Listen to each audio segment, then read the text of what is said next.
Hi ಎಲ್ರಿಗೂ ನಮಸ್ಕಾರ. Simple ಆಗಿ ಒಂದು ವಾರ್ಮ್ ಅಪ್ ಎಕ್ಸಸೈಸಸ್ ಇಂದ ವಿಡಿಯೋನ ಸ್ಟಾರ್ಟ್ ಮಾಡೋಣ. ವಾರ್ಮ್ ಅಪ್ ಅನ್ನೋದು ತುಂಬಾ ಮುಖ್ಯವಾಗಿರುತ್ತೆ. ಸೊ ವಾರ್ಮ್ ಅಪ್ ಏನ್ ಮಾಡುತ್ತೆ ಅಂತಂದ್ರೆ, ನಿಮಗೆ ಜಿಮ್ ಹೋಗಿದ ತಕ್ಷಣ ನಿಮ್ಮ ಬಾಡಿ ಕೋಲ್ಡ್ ಸ್ಟೇಟ್ ಅಲ್ಲಿ ಇರುತ್ತೆ. ಹೆಸರು ಹೇಳ್ತಂಗೆ ಅದು ವಾರ್ಮ್ ಬರುತ್ತೆ. ಆಮೇಲೆ ಎಲ್ಲ ಮಸಲ್ಸ್ ಆಕ್ಟಿವೇಟ್ ಮಾಡುತ್ತೆ. ಕೋಲ್ಡ್ ಸ್ಟೇಟ್ ಅಲ್ಲಿ ಇದ್ದಾಗ ಬಾಡಿ ಇಂಜುರೀಸ್ ಆಗೋ ಸಾಧ್ಯತೆ ಇರುತ್ತೆ. ನಾವು ಏನೇ ನೆಕ್ಸ್ಟ್ ಎಕ್ಸಸೈಸ್ ಆಗಿರ್ಬೋದು, ಈಗ ಆರ್ಮ್ಸು, ಚೆಸ್ಟು, ಯಾವುದೇ ಮಸಲ್ಸ್ಗೆ ಎಕ್ಸಸೈಸ್ ಆಗ್ಬೇಕಂತ ಅಂದ್ರೂ ಇನಿಷಿಯಲ್ ವಾರ್ಮ್ ಅಪ್ ಏನಿರುತ್ತೆ ಅದು ಬೇಸಿಕ್ಕು ತುಂಬ ಮುಖ್ಯವಾಗಿರುತ್ತೆ. ಸೊ ವಾರ್ಮ್ ಅಪ್ ಹೇಗೆ ಮಾಡೋದು ಅನ್ನೋದನ್ನ ನಾನು ನಿಮಗೆ ತಿಳಿಸ್ಕೊಡ್ತೀನಿ. ವಾರ್ಮ್ ಅಪ್ಪು ತಲೆಯಿಂದ ಸ್ಟಾರ್ಟ್ ಆಗಿ ಕಾಲ್ಗೆ ಎಂಡ್ ಆಗುತ್ತೆ. ಎಲ್ಲ ಆರ್ಡರ್ ಇರಬೇಕು, ಅವಾಗ ನಿಮಗೂ ಕನ್ಫ್ಯೂಷನ್ ಆಗಲ್ಲ. ಜಸ್ಟ್ ನೋಡ್ಕೊಳ್ಳಿ, ಸಿಂಪಲ್ ಆಗಿರುತ್ತೆ. ಫಸ್ಟ್ ತಲೆ. ಸೊ ತಲೆನ ಟರ್ನ್ ಮಾಡಬೇಕು, ರೈಟ್ ಲೆಫ್ಟ್, 1 2 ಈ ಥರ 10 ಕೌಂಟ್ಸ್ ಮಾಡಬೇಕು. ನೀವು 1 2 3 4 ಅಂತ ಕೌಂಟ್ ಮಾಡಿದ್ರೆ 20 ಕೌಂಟ್ಸ್ ಮಾಡಬೇಕು. ದೆನ್ ಅಪ್ ಆ್ಯಂಡ್ ಡೌನ್ ಈ ಥರ 10 counts. Then sides 10 count. So ನೆಕ್ನ ರೊಟೇಷನ್ ಮಾಡಬೇಕು, ಬಟ್ ಬೆಳಬೆಳಿಗ್ಗೆ ಮಾಡೋಕ್ಕೆ ಹೋಗ್ಬೇಡಿ. ಬೆಳಬೆಳಿಗ್ಗೆ ಮಾಡಿದ್ರೆ ಲೈಕ್ ತಲೆ ಸುತ್ತ ಬರೋ ಚಾನ್ಸಸ್ ಇರುತ್ತೆ. ಸೊ ಹಾಗಾಗಿ ಜಸ್ಟ್ ಇಷ್ಟು ಮಾತ್ರ ಸಾಕು. ಅದೊಂದು ಬಿಟ್ಟರೆ ಮಿಕ್ಕಿದ ಎಲ್ಲ ಪಾರ್ಟ್ಸು ರೊಟೇಷನ್ ಮಾಡ್ಬೋದು.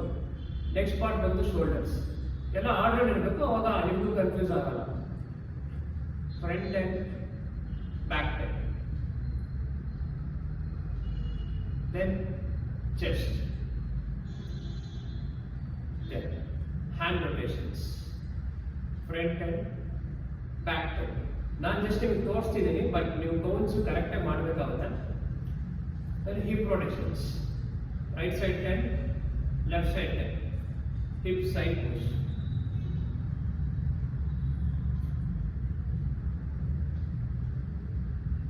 Then forearms, clockwise 10, anti-clockwise 10.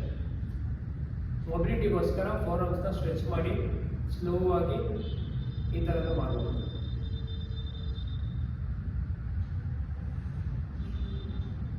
ಅದಾದ್ಮೇಲೆ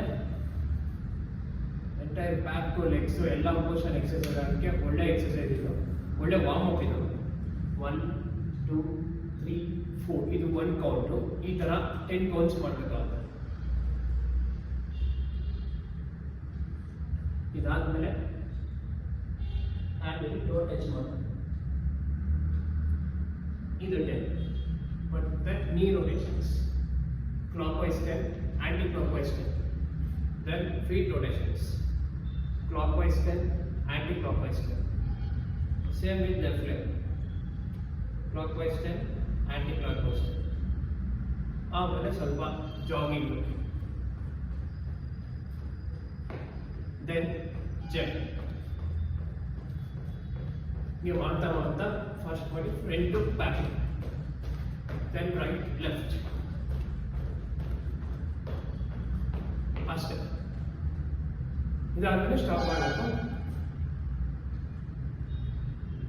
ಅದಾದ್ಮೇಲೆ ಸ್ವಲ್ಪ ತಾದ್ಮೇಲೆ ಇನ್ನು ಸ್ವಲ್ಪ ಬೂಸ್ಟ್ ಮಾಡಬೇಕು. ಸೊ ನೆಕ್ಸ್ಟ್ ಎಲ್ಲ ಮಸಲ್ಸ್ ಎಲ್ಲ ಇನ್ನು ಸ್ವಲ್ಪ ಆಕ್ಟಿವೇಟ್ ಮಾಡಬೇಕು ಅಂತ ಅಂದಾಗ ಬರ್ಫೀಸ್ ಅಂತ ಬರುತ್ತೆ. ಬರ್ಫೀಸ್ ಬಂದ್ಬಿಟ್ಟು ಈ ಥರ ಇರುತ್ತೆ. ಜಂಪ್ ಮಾಡಿ ಕೆಳಗಡೆ ಹೋಗಿ ಕಾಲು ಹಿಂದೆ ಇರಬೇಕು, ದೆನ್ ಮುಂದೆ ತಗೋಬೇಕು. ಇದು ಬಿಗಿನರ್ಸ್ಗೆ ಕಷ್ಟ ಆಗ್ಬೋದು. ಸೊ ಹಾಗಾಗಿ ಬಿಗಿನರ್ಸ್ ಜಂಪ್ ಮಾಡಿ single leg, right leg, left leg, single ಆಗಿ ಮಾಡಬೇಕು. ಸೊ 10 4 ರೌಂಡ್ಸ್ ಮಾಡಬೇಕಾಗುತ್ತೆ. ಅದಾದಮೇಲೆ ಪುಷಪ್ಸ್.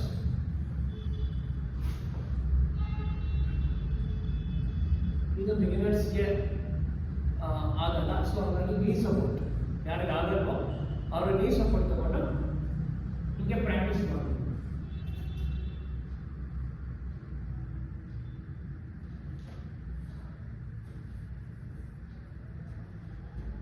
ಇದು ಸಿಂಪಲ್ ವಾರ್ಮ್ ಅಪ್.